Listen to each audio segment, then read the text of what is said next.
मैं एक बार पुनः प्रस्तुत हूँ आपके समक्ष एक नया कौशल लेकर के, जिसका नाम है उद्दीपन परिवर्तन कौशल। आखिरकार उद्दीपन परिवर्तन कौशल होता क्या है और इसका शिक्षण प्रक्रिया में क्या महत्व है।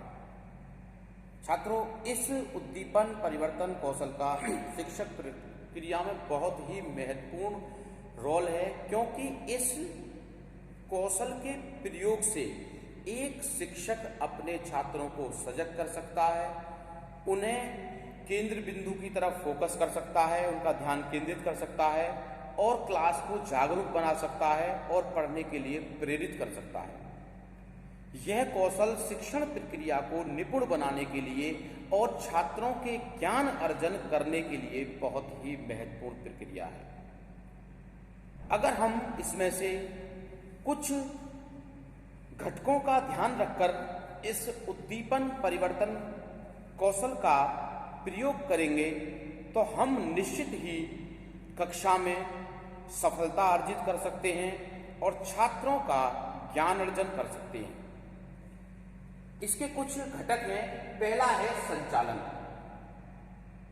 एक शिक्षक के लिए बहुत ही महत्वपूर्ण होता है कि जब वह कक्षा में शिक्षण कर रहे होते हैं तो वो एक स्थान पर एक तरह स्थिर न रहें, बल्कि शिक्षण करते समय वह कक्षा में निरंतर अपनी शरीर की गति को बनाए रखें और इधर से उधर थोड़ा सा मूवमेंट कराएं।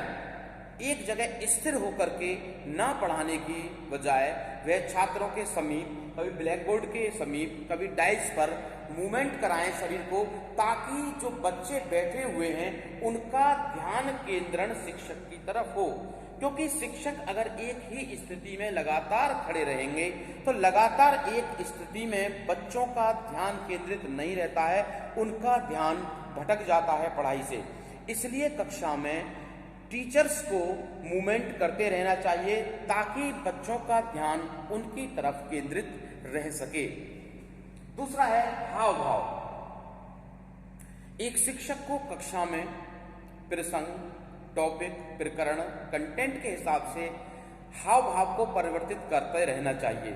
ऐसा ना हो एक शिक्षक कक्षा में बहुत क्रोधित होकर के या बहुत प्रफुल्लित होकर के या एक स्थिति में ना रहें, बल्कि वह कक्षा के माहौल को और अच्छा बनाने के लिए अपने हाव भाव प्रस्तुत करते रहें, कभी प्रसन्नचित्त, कभी गंभीर, कभी जैसा भी उन्हें लगे कि कक्षा में बैठे छात्रों को वो अपनी तरफ कैसे अट्रैक्टिव कर सकते हैं। इसलिए उन्हें समय समय पर कक्षा शिक्षण के दौरान हाव भाव में परिवर्तन करते रहना चाहिए।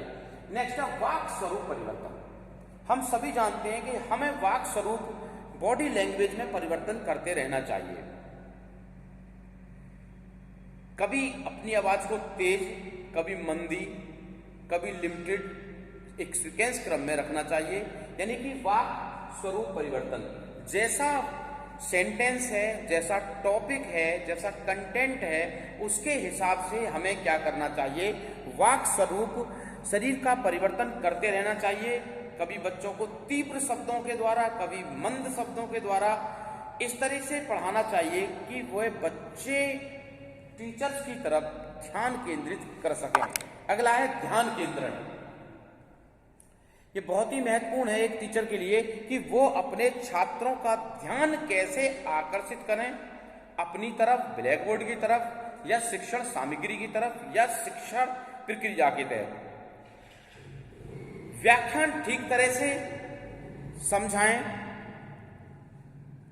बिंदु पर ध्यान केंद्रित किए बिना यदि आगे पढ़ाया जाए तो उसे समझना छात्रों के लिए बहुत ही मुश्किल है। इसलिए छात्रों का ध्यान शिक्षक की तरफ, ब्लैक बोर्ड की तरफ केंद्रित नहीं होगा, वह शिक्षण प्रक्रिया में सफल नहीं हो पाएंगे, अर्थात बच्चे शिक्षण ग्रहण नहीं कर पाएंगे। इसलिए उनका ध्यान केंद्रण करना कंटेंट की तरफ बहुत ही जरूरी है। नेक्स्ट है अंतर क्रिया शैली परिवर्तन। अंतर क्रिया शैली परिवर्तन क्या है कि जब दो छात्र आपस में या छात्र और टीचर बात कर रहे होते हैं तो हमें इंटरेक्शन होता है, हम इंटरेक्शन एक दूसरे के भावों को समझ सकते हैं और एक दूसरे से के भावों विचारों के आधार पर क्वेश्चंस का या कोई टॉपिक कंटेंट को हम समझा सकते हैं और बच्चे की जो क्वेरी है उसको समझ सकते हैं और उसे समझा सकते हैं। इसलिए बीच बीच में टीचर्स को स्टूडेंट्स के साथ इंटरेक्शन करना चाहिए ताकि उनकी समस्याओं का निराकरण साथ ही साथ किया जा सके। नेक्स्ट है विराम। विराम स्टॉप बहुत ही इंपॉर्टेंट कंपोनेंट्स है उद्दीपन परिवर्तन कौशल का, क्योंकि शिक्षकों को लगातार कक्षा में नहीं पढ़ाते रहना चाहिए बल्कि उन्हें बीच बीच में रुकना चाहिए ताकि बच्चे अपने प्रश्नों, अपनी समस्याओं, अपनी क्वेरीज को शिक्षक से पूछ करके उनकी समस्या का निराकरण करा सकें। अगर टीचर ही लगातार कक्षा में बोलते रहेंगे तो छात्रों को बोलने का मौका नहीं मिलेगा और उनकी समस्याओं का निराकरण नहीं हो पाएगा। इसलिए छात्रों को शिक्षित करने के लिए, उनकी समस्याओं को निराकरण करने के लिए, उनकी क्वेरीज को डिस्कस करने के लिए बीच बीच में टीचर्स को पढ़ाते समय विराम करना चाहिए, स्टॉप करना चाहिए ताकि स्टूडेंट्स अपनी समस्याओं का निराकरण कर सकें। नेक्स्ट है मौखिक दृष्टि बदलाव। पाठ पढ़ाते हुए मौखिक विवरण के साथ साथ कभी अध्यापक प्रयोग दिखाते हैं। मान लीजिए हम पढ़ा रहे हैं और हम कोई एक्सपेरिमेंट दिखा रहे हैं, उसे कहते हैं मौखिक दृष्टि परिवर्तन।